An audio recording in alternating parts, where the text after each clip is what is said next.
সবাই বলে যে সয় সে রয়, কিন্তু কেউ এটা বলে না যে সয় সে ক্ষয়ও, তার কিছুটা ক্ষতিও হয়তো হয়। সবাই আপনার ধৈর্যের বাহবা দিবে, সহ্যের কদর করবে, মানিয়ে নেওয়ার জ্ঞান দিবে, নিজেদের সহ্যসীমার গল্পও শোনাবে। কিন্তু ভিতরে ভিতরে শেষ হয়ে যাওয়া আমিটাকে কেউ আবিষ্কার করবে না।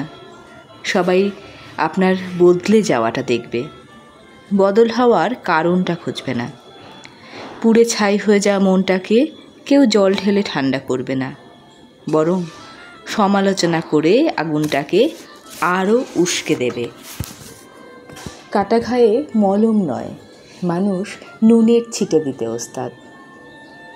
আবার আপনার সহনশীলতা অন্যদের কাছে এমন একটা অভ্যাসে দাঁড়িয়ে যাবে যে আপনি একটা দিন অসহ্য হয়ে প্রতিবাদ করলে ভালো থেকে মুহূর্তে খারাপ হয়ে যাবেন।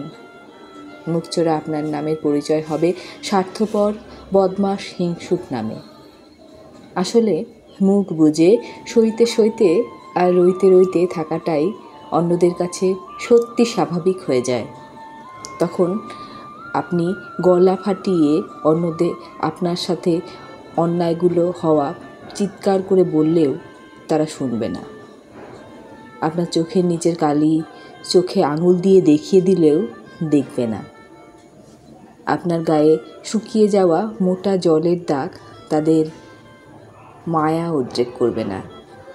তারা জানে ওর ভীষণ ধৈর্য, ও ঠিক সহ্য করে নেবে, মানিয়ে নেবে। তারা কেউ বলবে না পরিবর্তন দরকার। তাই সহ্য ঠিক ততক্ষণ করুন যতক্ষণ সেটা আপনার সহ্যের সীমার মধ্যে থাকে।